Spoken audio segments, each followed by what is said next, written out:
guys, so welcome back to Lex Reads. So in today's video, I wanted to do a book review on one of my favorite books. It's by one of my favorite authors. You guys probably already know who that author is, and it is Bernice L McFadden. I talk about Bernice often on my channel because, first of all, she's just amazing to me, right? And if you want a well-rounded story with a great plot, if you just want a good story, you need to read a Bernice L McFadden book. But this book that I'm going to talk about, it is called Glorious.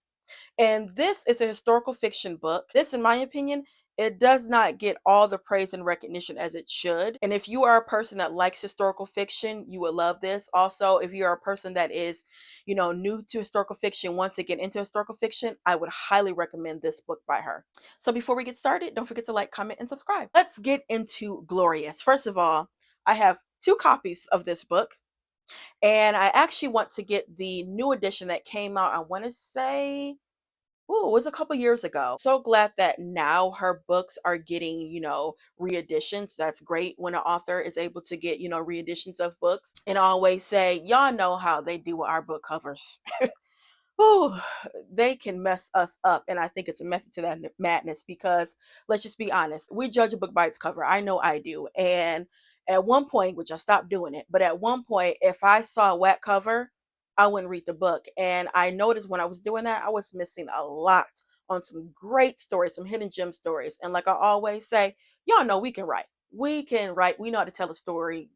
Come on now. If you do look at this book, it's not really enticing, the cover, but the story, y'all, it's a fantastic story. So, Glorious, this is a historical fiction novel.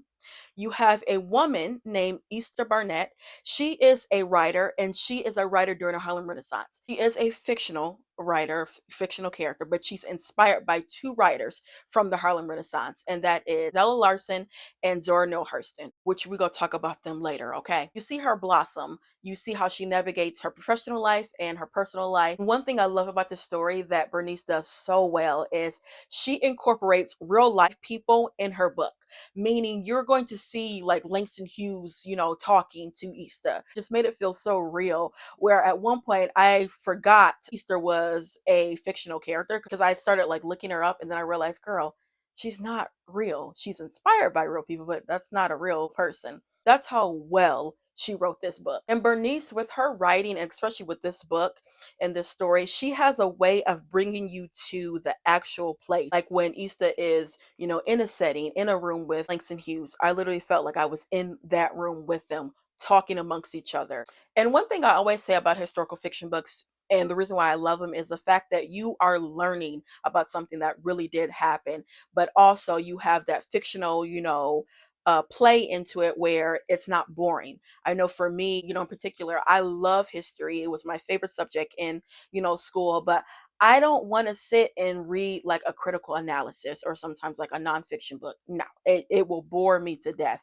But if you give me a historical fiction book, oh, it's like the best of both worlds. Another thing I love about this book that Bernice writes well is when it comes to gender inequality, also when it comes to the civil rights era and the Jim Crow, and how difficult it was for a woman in particular to, be in that industry, to be a writer, how we were overlooked and unappreciated. Some of the, white press or the white publication, they would say, well, we can sell your story, you'll get paid for it, but your name won't be attached to it. So we'll say, like this white man wrote it, but really you wrote it. With Issa, she had so much drive and so much determination that she was going to get her name out there. And she did. But it came with a lot of consequences. It came with a lot of unfortunate events, and you will see throughout this book. Now, I was telling you guys earlier that this book inspired by 2 authors from the Harlem Renaissance. Now, with Nella Larsen, she is known for a book called Passing. I actually have 2 copies of this book. It is a fantastic book. She has recently, which I'm so glad, she got some praise and some recognition a couple years ago when Netflix actually did a movie based on this book, and they did a fantastic job. They did. They didn't switch nothing up. They didn't do any of that. They really did a fantastic job with it. Only thing I would say is I didn't like the fact that it was in black and white, and then the actresses they picked, fantastic actresses. They played those characters, right? But them women don't look like they can pass. I mean, passing, if you read this book, both of these women, they don't look like black women. They couldn't pass. And even if you put it in black and white, they still look like black women.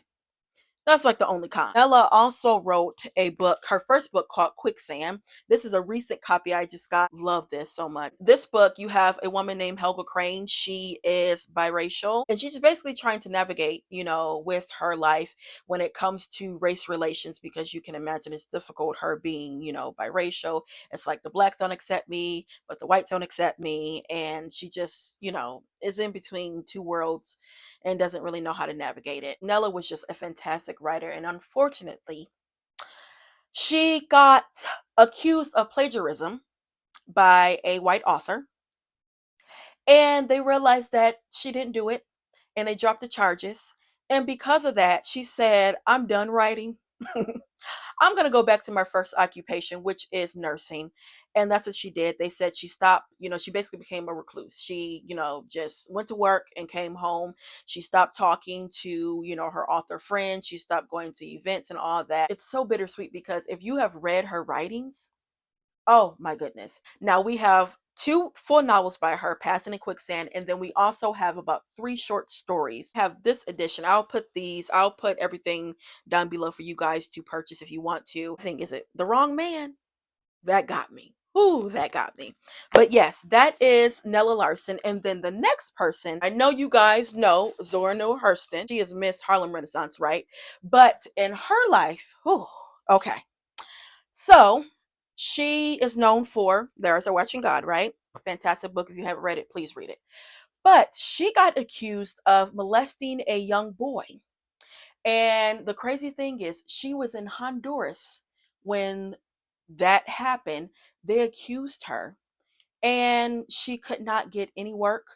When she came back to New York, went to trial, and they realized clearly she didn't do it. But her name, was just like Nella Larsen, her name was marked for that. And also, the heartbreaking thing is a lot of our people, they went against her. And because of that, she had to leave New York because she couldn't work anymore, which means she couldn't support herself. And she had to go back to Florida and she had to work as a domestic. And she died poor, she died sickly, and she had an unmarked grave for years. And if it wasn't for Alice Walker, we probably would have not known of Zora because she rebirthed her. She went down and lied and said that she was her niece, was able to get a headstone for her grave, able to get her books republished. Now, as you can see, we have so many editions of, Their Eyes Are Watching God. We have so many editions of her other books. And there was a movie of Their Eyes Are Watching God, which I wouldn't recommend. It wasn't good. I mean, love Holly Berry, but that movie, it wasn't good at all. And Tea Cake did not look like Tea Cake. If you've read Their Eyes Are Watching God, love Michael Ealy. I mean, pretty, right? But Tea Cake wasn't a pretty boy. They didn't do that right.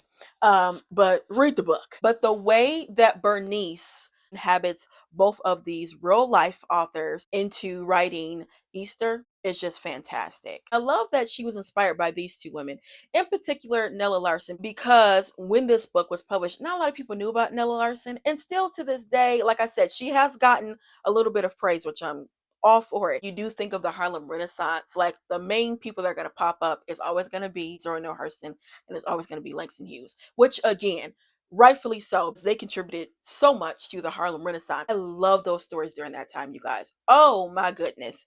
I got into Harlem Renaissance, I want to say about 4 years ago, and whew, they can tell some stories.